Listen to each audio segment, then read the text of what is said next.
Hay una imagen que no puedo borrar de mi cabeza. Yo parada en medio de un aeropuerto internacional. Cientos de personas detenidas. Teléfonos grabando. Y mi propia madre gritándole a extraños que yo era una ladrona. Mi padre exigía que seguridad me detuviera ahí mismo. Pero yo no estaba mirando a la multitud. Estaba mirando a un oficial federal específico. Esperando el momento exacto en que recordara mi cara. Me llamo Daniela Vargas. Tengo 27 años. Hace 18 meses estaba parada en ese aeropuerto con un pasaporte nuevo en el bolsillo de la chaqueta, 2 maletas en el piso, y toda una vida que acababa de desmantelar en silencio. Pero para entender cómo llegué ahí, necesitas saber lo que descubrí en el archivero de mi padre una noche que no podía dormir. Porque lo que encontré no era solo una traición familiar. Era un delito federal. Y mi nombre estaba firmado al pie de la página. Crecí en una ciudad mediana en el centro del país. La mayor de 2 hijas en una familia que desde afuera parecía trabajadora, unida, respetable. Mis padres, doña Rosa y don Ernesto Vargas, tenían un negocio de banquetes y catering llamado Sabores Vargas. Manteles blancos, cenas corporativas, bautizos, bodas de 15 años, eventos de iglesia. Desde afuera parecía un negocio próspero. Desde adentro, yo era el motor. Desde los 19 años prácticamente dirigía el negocio familiar de catering. Yo manejaba la contabilidad, los eventos, los proveedores y gran parte de las operaciones. Mientras mis padres recibían el reconocimiento, yo trabajaba por una cantidad mínima. Paralelamente había construido mi propia cartera de clientes privados y había ahorrado suficiente dinero para estudiar en Barcelona. Algo en paralelo. Llegué a tener $38,000 en una cuenta que mis padres no sabían que existía. Y había algo más. Me habían aceptado en un programa de artes culinarias y gestión hotelera en Barcelona, España. Uno de los mejores del mundo. Ya había pagado el depósito de $4,000. Mi vuelo estaba reservado. Mis maletas casi listas. La noche antes de salir fui a buscar mi pasaporte. No estaba. Revisé cada cajón. Cada bolso. Cada rincón lógico e ilógico de mi cuarto. Nada. Cuando entré a la cocina, mi mamá estaba de espaldas revolviendo una olla como si fuera cualquier martes. Daniela, dijo antes de que yo abriera la boca. No te vas a Barcelona. No se dio vuelta. Mi papá estaba recostado en el marco de la puerta con los brazos cruzados. La expresión de un hombre que ya había decidido cómo terminaba esta conversación. Tu hermana Sofía necesita ayuda, dijo. Acaba de perder el trabajo. Necesitamos apoyo para la temporada de matrimonios. España puede esperar. Sofía tiene 24 años. Ha perdido 3 trabajos en 2 años. Vive en la casa de mis padres. Y nunca en su vida ha trabajado un solo evento de Sabores Vargas. Me quedé parada en esa cocina sintiendo el piso moverse debajo de mí. Mi vuelo salía en 11 horas. Y mis padres acababan de robar un documento federal para impedirme abordarlo. No grité. No tiré nada. Volví a mi cuarto, me senté en el borde de la cama y empecé a planear. Durante 3 días hice exactamente lo que necesitaban que hiciera. Callada. Obediente. Rota. Preparé comida para eventos próximos. Contesté llamadas de proveedores. Actualicé hojas de cálculo. Dejé que mi mamá creyera que su estrategia había funcionado. La segunda noche no pude dormir. Abrí mi computadora y revisé mi cuenta de ahorros. Había una transferencia saliente pendiente por $9,500. Iniciada la noche que desapareció mi pasaporte. Destino, una cuenta conjunta a nombre de Sofía. Una cuenta que mi mamá había conectado silenciosamente a un ahorro estudiantil que me hizo abrir a los 17 años, cuando ella consignó el contrato. Nunca retiró su nombre de los documentos. Yo lo había olvidado por completo. No solo me estaban enjaulando. Me estaban desangrando. Estuve en el banco cuando abrió al día siguiente. Detuve la transferencia. Cerré la cuenta conjunta. Moví mis $38,000 completos a una cuenta nueva en un banco nacional que mis padres nunca habían escuchado nombrar. Volví a la casa, me até el delantal y empecé a preparar buñuelos para el evento del sábado. Mi mamá pasó por la cocina y me sonrió como una mujer que había restaurado el orden en su hogar. Yo le devolví la sonrisa. Esa noche usé mis llaves maestras para entrar al archivero con llave de mi papá. Mi papá era meticuloso con una sola cosa: guardar papeles. contratos, arrendamientos, correspondencia tributaria. Todo físico, todo archivado. Yo buscaba algo específico. 3 semanas antes, él había interceptado un sobre del servicio de impuestos dirigido a mí personalmente, no al negocio, y me dijo que era un error administrativo. Lo encontré en el fondo del cajón inferior. Era una notificación de intención de cobro por impuestos de nómina sin pagar. Más de $63,000. Emitida a nombre de Daniela Vargas. Contribuyente individual. No a la empresa. A mí. Saqué la carpeta con los acuerdos corporativos y encontré documentos que demostraban que mis padres habían transferido la empresa a mi nombre usando una firma falsificada. Además, existían deudas tributarias enormes que ahora aparecían asociadas a mí. La certificación notarial era de una mujer que asistía al grupo de Biblia de mi mamá todos los miércoles. No me habían detenido solo porque necesitaban a una cocinera. Me habían detenido porque si yo cruzaba esa puerta, una empresa en quiebra con un problema tributario federal de 6 cifras iba a quedar completamente a mi nombre, sin nadie que absorbiera las consecuencias.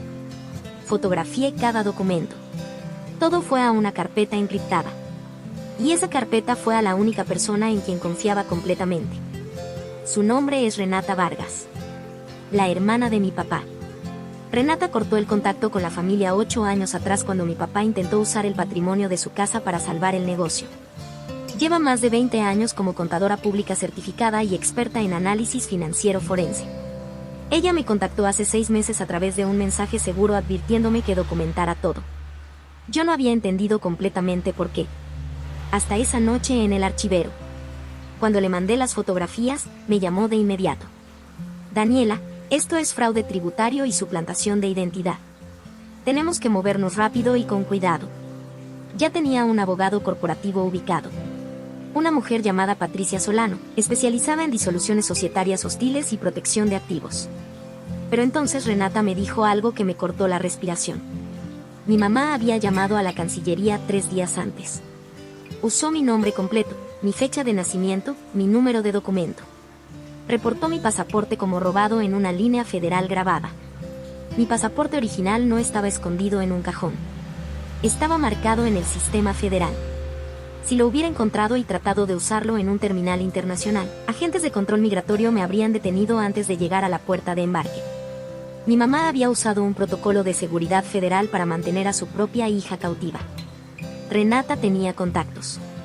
Me ayudó a navegar el proceso de pasaporte de emergencia. Declaración juramentada.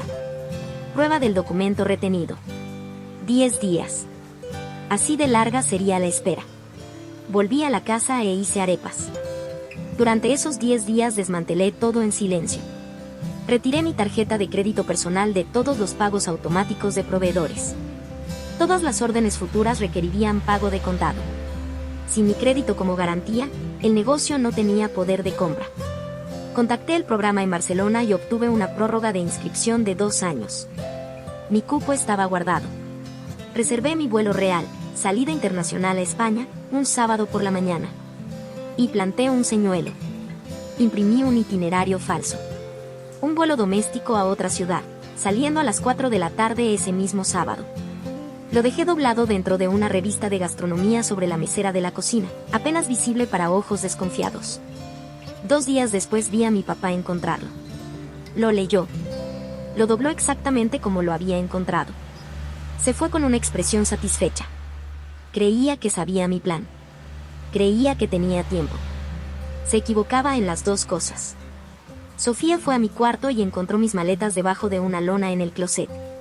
Mi mamá apareció con un documento escrito a mano exigiendo que yo firmara mis ahorros personales para cubrir gastos operativos y contribuciones al hogar. La amenaza era explícita. Firmar o que me sacaran esa misma noche. Tomé el papel. Lo doblé en tercios. Lo guardé en el bolsillo del delantal. No, dije. Una sola palabra. Mi papá usó su voz de la manera de siempre. Me dijo que era una ingrata. Que todo lo que tenía era gracias a ellos. Yo le expliqué las matemáticas con la calma de alguien leyendo una factura. 80 horas semanales. 52 semanas al año. 3 años. Compensación estándar de ejecutiva culinaria en el mercado local. Menos la mensualidad irregular que me habían depositado. Lo que ellos me debían a mí rondaba los $140,000. Ellos no me debían gratitud. Yo no les debía nada.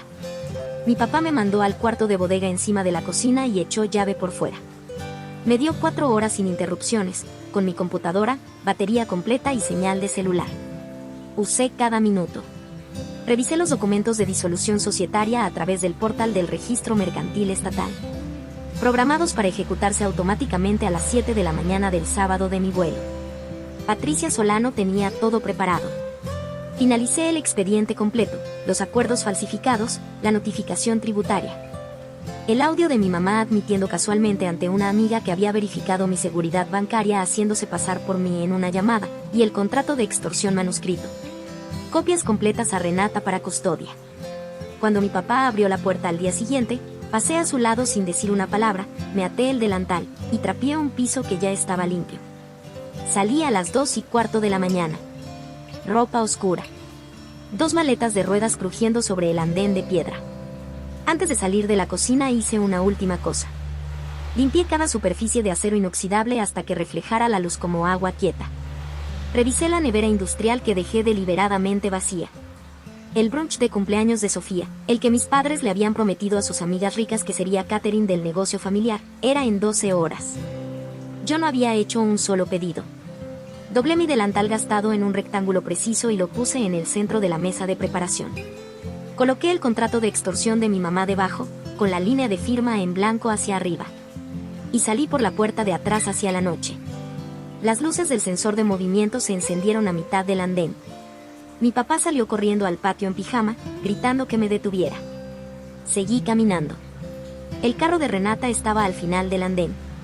Motor encendido. Luces apagadas. Abrió el maletero sin que yo dijera nada. Cargué las maletas, me subí, y arrancamos mientras mi papá seguía gritando en la oscuridad. Una cuadra adelante, Renata encendió las luces. ¿Nevera vacía?, preguntó. Ni un huevo. Sonrió. Para cuando llegamos al aeropuerto internacional habíamos manejado hasta otra ciudad para crear distancia de los contactos locales que mis padres pudieran activar. Renata había recibido una alerta de un colega en seguridad de tránsito federal. Mi papá había llamado a despacho. Reportó a una fugitiva que supuestamente había robado activos corporativos. Dio mi nombre, mi descripción física, y el itinerario falso de la ciudad doméstica. Había activado una alerta de seguridad en un terminal aéreo con información fabricada. Entré al terminal tranquila. Pasaporte nuevo en el bolsillo de la chaqueta. Unidad digital encriptada en la mano. Estaba casi en el corredor internacional cuando escuché la voz de mi mamá abrirse paso por el ruido del terminal como una alarma de incendio. «Deténganla. Que es una ladrona. Le robó a su propia familia». Mis padres habían manejado toda la noche. Habían ido primero a las puertas nacionales buscando el vuelo falso.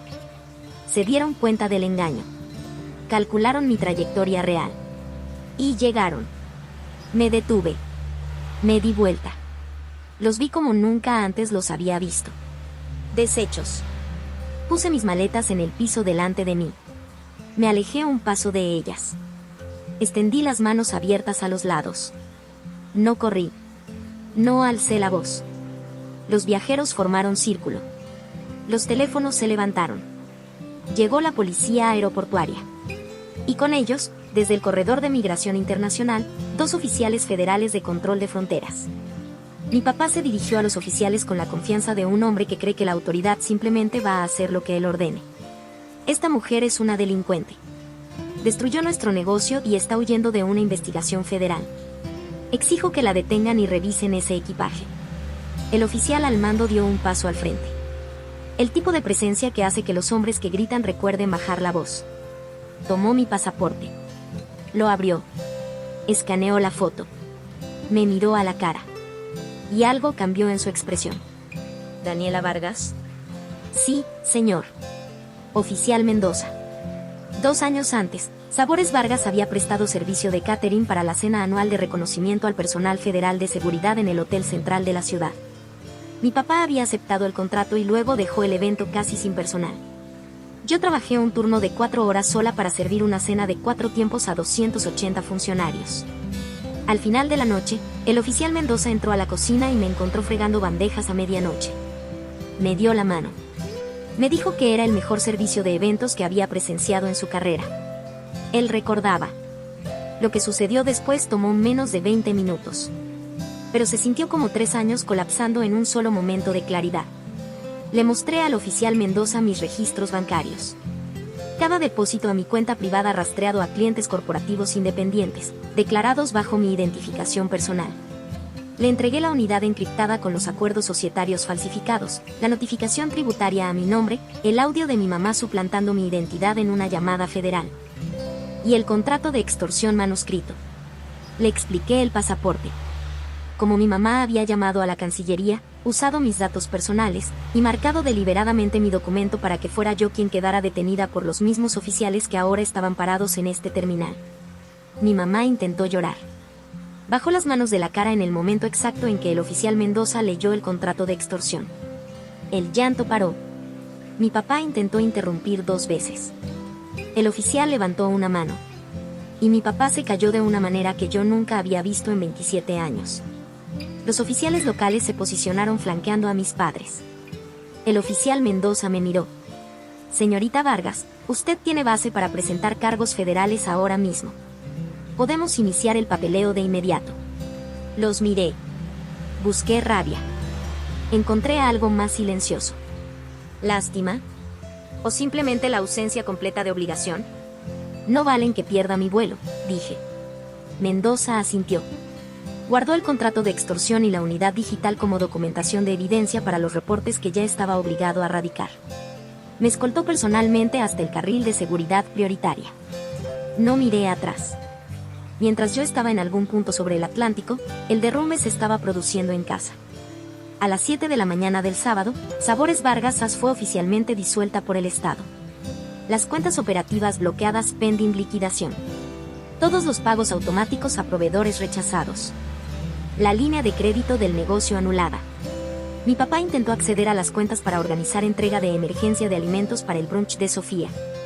La pantalla devolvió un solo mensaje. Entidad disuelta. Contacte asesoría jurídica. Las invitadas de Sofía llegaron a las 11 de la mañana a encontrar una cocina comercial impecablemente limpia y vacía. La nevera industrial con una lechuga marchita y 2 galones de leche vencida. Mientras Sofía intentaba explicarle a sus amigas lo que había pasado, Renata llegó. Traía una carpeta manila. Se sentó en la mesa del comedor y desplegó los documentos frente a cada familiar. Reprodujo el audio de mi mamá suplantando mi identidad en una llamada federal. Les mostró la firma falsificada. Les mostró la nota de extorsión en letra de mi mamá. La sala quedó en silencio. Mi tía, la que me había escrito que yo estaba teniendo una crisis nerviosa, se fue sin decir una palabra. Llegué a Barcelona un martes por la mañana. El aire olía a sal marina y pan caliente. Encontré mi alojamiento cerca del barrio histórico. Me inscribí.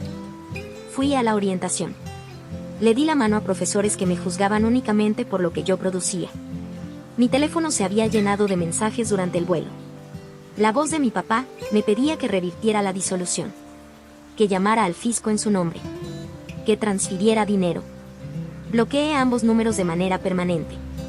La auditoría tributaria desatada por mi presentación de los documentos falsificados les generó sanciones que superaron los $80,000 contra sus finanzas personales. Los proveedores presentaron demandas civiles. El arrendamiento de la cocina comercial fue terminado. Patricia Solano presentó una contrademanda por $140,000 en salarios impagados en el momento en que ellos intentaron demandarme por abandono del negocio. El abogado de ellos retiró la demanda 48 horas después de recibir el paquete de evidencia. Sofía consiguió trabajo. El primero de verdad. Trabaja en una panadería, llega antes del amanecer, vuelve oliendo a mantequilla y azúcar con los pies adoloridos y las manos ásperas. Está viviendo la vida que creyó que estaba por debajo de ella. Yo estoy construyendo la que siempre merecí. 2 años después me gradué con honores en Barcelona.